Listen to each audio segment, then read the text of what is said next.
네, 연결고리 넘어가 보겠습니다. 오늘은요, 교보증권 윤여민 FP 전화로 만나보도록 하겠습니다. FP 안녕하십니까? 네, 안녕하십니까. 네, 자 오늘도 두 가지 주제에 대해서 알아보도록 하겠는데요. 첫 번째 주제부터 보겠습니다. 공개해 주시죠. 자, 연결고리 첫 번째입니다. 자, 마이크론 테크놀로지, 반도체 부족으로 반도체 공급사 가격의 방어에 좀 유리하다. 지금 마이크론 테크놀로지가 간밤에도 살짝 좀 밀리면서 거래를 마쳤는데요. 좀 세부적인 이 주제와 관련된 내용 전해주시기 바랍니다. 예, 일단은 제가 없음에도 불구하고 일단 반도체는 꼭 한번 말씀을 드려야 될 것 같아서 일단 좀 마이크론에 대해서 좀 리뷰를 좀 해보도록 하겠습니다. 이제 3월 29일 이제 화요일이죠. 이제 오후 2시 30분이니까 이제 우리나라 시각으로는 이제 3월 30일 수요일 아침 될 것으로 보이고 있는데요.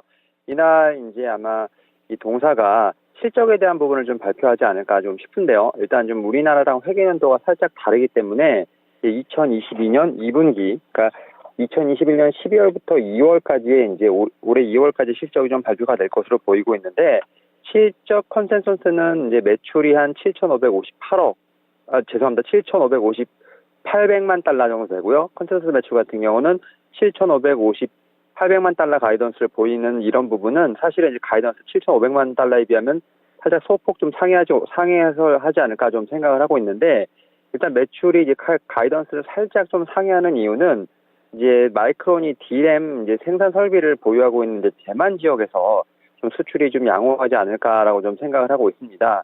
사실 여기다가 이제 전방 산업 수요 대비 좀 반도체가 좀 부족한 상황인데 사실 이러한 부분은 이제 작년 하반기부터 계속 나왔던 것으로 좀 보이고 있는데 이러한 부분에 좀 사실 이제 기름을 붓는 사건들이 좀 몇 개 생겼죠. 지금 작년 12월에 중국 시안의 봉쇄령, 그다음에 올해 1월 이제 일본 같은 경우는 미야자키현의 이제 지진이라든지 올 2월 같은 경우는 러시아의 우크라이나 침공 등으로 해서 반도체 관련된 지금 공급망에 대한 부분이 계속 붕괴가 되고 또 이제 부족 현상이 좀 계속 진행되는 것인가 아닌가 좀 생각을 하고 있는데 여기에 또 3월 17일 날 또 일본의 후쿠시마현에서 또 지진이 발생을 하면서 반도체 부족 현상을 좀 계속해서 연장시키지 않을까라는 좀 생각을 하고 있습니다. 뭐 최근에 보게 된다고 하면 이제 일본의 차량용 반도체 공급사죠. 르네상스 같은 경우는 생산 라인이 세 곳을 좀 중단을 하면서 사실 이런 부분에서 좀 더 타격이 오지 않았나 좀 생각을 하는데 지금 일련의 이런 좀 사건들로 인해서 반도체 부족이 계속해서 좀 일어날 것이고요. 이러한 부분들로 인해서 반도체 공급사의 가격 방어는 좀 유리해지지 않을까 좀 생각을 하고 있습니다. 이에 따라서 동사죠. 동사 같은 경우는 이제 D램 쪽에 좀 상당히 많은 포커스가 좀 되어 있는 부분이 있는데 아마 이제 상반기 같은 경우는 뭐 컨센서스를 좀 살짝 넘어가는 어떤 그런 매출을 좀 올렸겠습니다만 하반기부터는 이익이 확실히 좀 늘어나는 부분이 있지 않을까. 여기에 뭐 D램 가격이 이제 2분기나 3분기 정도에는 좀 바닥이 나올 것이라 생각하고 있는 부분이 있기 때문에 이런 부분에서 분명히 주가는 선반영하지 않을까 좀 생각을 하고 있습니다.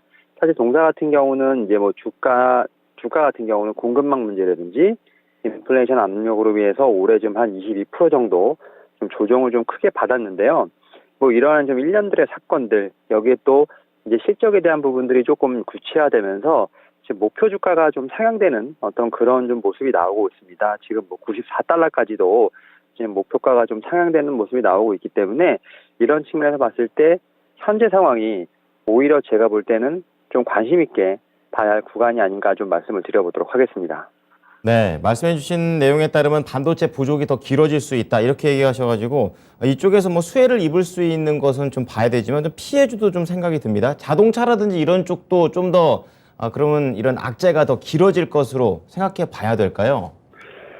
일단 말씀하신 것처럼 이제 자동차 같은 경우 특히 이제 미국에서도 보게 된다고 하면 특히 자동차에 대한 수요는 강하나 이제 공급이 따라오지 못하면서 또 여기다가 이제 기존에 있는 자동차 같은 경우는 좀 가격이 오르는 좀 그런 상황이 되다 보니까 제가 볼 때는 이제 이런 자동차 업체들 같은 경우는 상당히 좀 이제 진퇴양난에 빠진 모습이 좀 나오고 있는데 그렇다고 해서 이제 이런 공급난이 계속 지속될 거라는 좀 생각은 제가 볼 때는 약간의 좀 너무 무리한 생각이 아닌가 좀 생각이 드는데 일단은 여러 가지 좀 반도체 업체들 같은 경우는 증설을 하고 있습니다. 다만 이제 이러한 부분들이 뭐 당장에 반영이 되는 것은 아니고 분명히 2, 3년 정도 걸릴 수도 있겠습니다만 어쨌든 노력을 하고 있다는 점. 여기에 이제 또 자동차 같은 경우는 또 자체적으로 반도체를 좀 내재화하겠다는 좀 움직임도 있는 부분이 있기 때문에 일단 실적에 대한 부분은 분명히 밀릴 수가 있다라고 좀 생각을 하고 있고 실제적으로 공급망도 타이트할 것이라 생각하고 있지만 주가는 이미 좀 그런 부분을 좀 많이 반영한 것이 아닌가라는 좀 생각이 들고 있어요. 다만 여기에 이제 금리 인상에 대한 부분도 좀 거시적으로 봤을 때 고법종 등에 대한 성장에 대한 좀 주에 대한 여러 가지 안 좋은 좀 상황이 있기 때문에 일단 현재 상황에서는 좀 지나가는 중이다라고 좀 생각이 들고 있고요.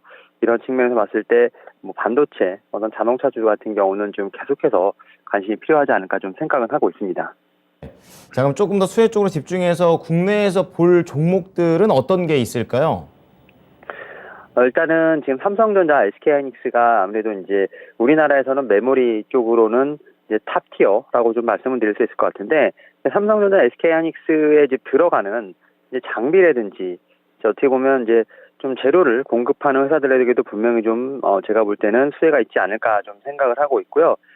제가 오늘 좀 가져온 종목 같은 경우는 솔브레인이라고 좀 말씀드릴 수 있을 것 같습니다. 솔브레인 같은 경우는 반도체, 그다음에 디스플레이, 2차 전지 쪽으로 충분히 다 세계 모멘텀이 있는 회사라 말씀드릴 수 있을 것 같은데 특히 이제 솔브레인 같은 경우는 삼성전자라든지 SK하이닉스가 좀 신규 공장 가동에 분명히 이제 반도체 시가격이 좀 많이 들어갈 것으로 보이고 있고 특히 이제 낸드 같은 경우는 단층수가 이제 176단까지 올라가면서 기존의 시간량이 좀 크게 사용이 좀 증대되는 모습을 좀 보여주고 있기 때문에 솔브레인 같은 경우도 좀 하나의 수혜가 예상된다 말씀드릴 수 있을 것 같고 또 이제 PSK라는 종목이 좀 있습니다. 이 종목 같은 경우는 약간 전공정 회사라 말씀드릴 수 있을 것 같은데 현재 지금 이제 PR 수출 쪽에서 1위를 달리고 있고 특히 이제 SK하이닉스 쪽에 좀 많은 공급을 하고 있는 회사이기 때문에 일단 이런 메모리 쪽에 대한 부분들 물론 이제 파운드리도 이제 분명히 영향을 좀 있겠습니다만 이 두 가지 회사 같은 경우는 충분히 제가 볼 때는 바닥권에서 좀 봐야 할 종목이 아닌가라고 좀 말씀을 좀 드려보도록 하겠습니다.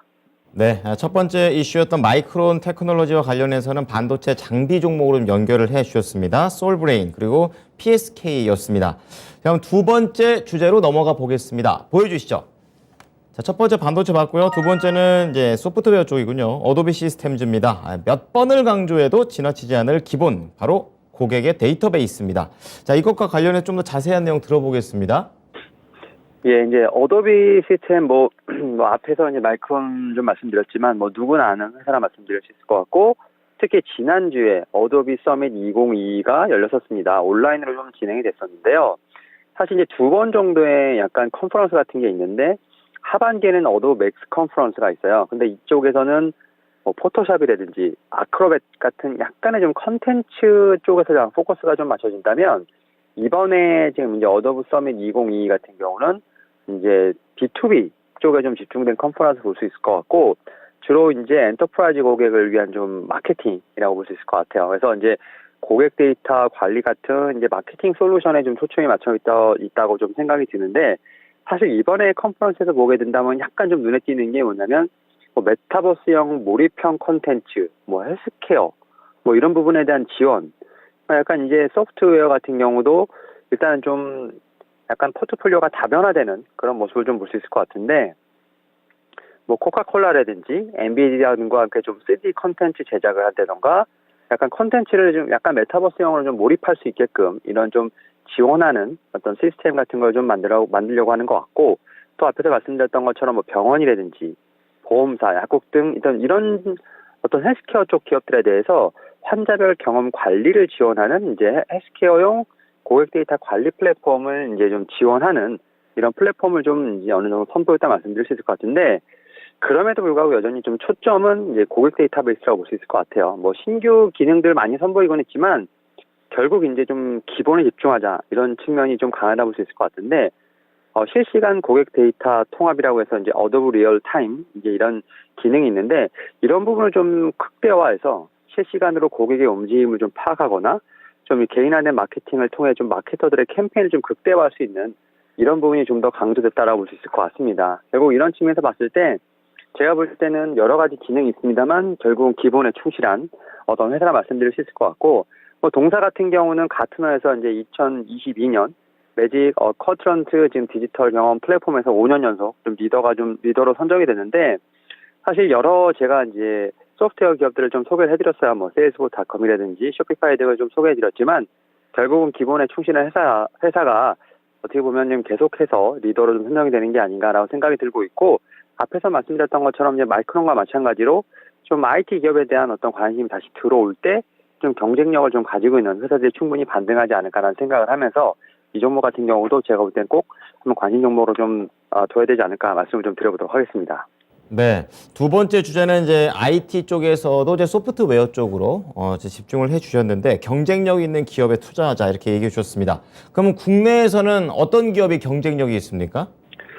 예, 이제 국내 기업에서는 소프트웨어가 사실은 이제 좀 여러 가지 좀 갈래로 포트폴리오가 좀 다변화된 모습을 보고 있는데, 일단 최근에 좀 가장 좀 핫한 종목이 이제 마인지랩이라는 종목이라고 볼 수 있을 것 같은데, 마인지랩 같은 경우는 이제 응용 소프트웨어 개발, 뭐 인공지능 기반으로 해서 연구를 하고 개발을 좀 영위하는 회사라고 볼 수 있을 것 같은데, 이게 이제 소프트웨어로 해서 좀 시작을 했지만 이제는 뭐 인공지능 관련 주까지도 거론될 정도로 지금 상당히 좋은 모습을 좀 보여준다 말씀드릴 수 있을 것 같고, 특히 이제 두 번째로 이제 맥스트라는 종목도 있습니다. 이 종목 같은 경우도 사실은 이제 소프트웨어여서 뭐 온라인 정보 제공에 관련된 쪽으로 좀 개발을 좀 하다가 작년 이제 5월 정부 주도로 해서 메타버스 사업이죠. 뭐 XR 메타버스 프로젝트 좀 주관사로 선정을 하면서 사실은 이제 최근까지 보게 된다면 6천여 개 상용화 AR 앱을 좀 자사 플랫폼으로 제공을 하고 있습니다. 결국 이렇게 좀 보게 된다고 하면 소프트웨어라는 이제 어떤 좀 이제 컨텐츠에서 이제는 인공지능과 AI와 관련된 쪽, 또 어떻게 보면 이제 메타버스 쪽으로도 어떻게 보면 이제 발이 뻗어나가는 모습을 보면서 어떤 소프트웨어에 좀 상당히 무한한 어떤 좀 응용력이 좀 나오지 않았나 좀 생각이 들면서, 결국은 이제 소프트웨어라는 이 회사로 좀 보기보다는 이제는 뭐 아까 처음에서 말씀드렸던 마인지랩 같은 경우는 오히려 인공지능 관련된 쪽, 맥스 쪽은 이제 메타버스 관련된 쪽으로 좀 보게 되는 상황이 오게 됐는데요. 좀 이러한 부분들을 통해서 여러 가지 좀 신기술에 대한 부분도 있겠습니다만, 어더뷰처럼 이제 좀 기본에 충실한 어떤 이런 부분도 있다 보니까 약간 양면을 좀 볼 수 있는 어떤 그런 기업을 한번 같이 찾아보시는 게 어떨까 하면서, 오늘 같은 경우는 마인지랩이라든지 지금 맥스트 한번 좀 말씀을 좀 드려보도록 하겠습니다. 네. 두 가지 이슈와 관련된 종목들 잘 참고하겠습니다. 고맙습니다. 네, 감사합니다. 네. 지금까지 교보증권 윤여민 FP와 함께한 연결고리였습니다.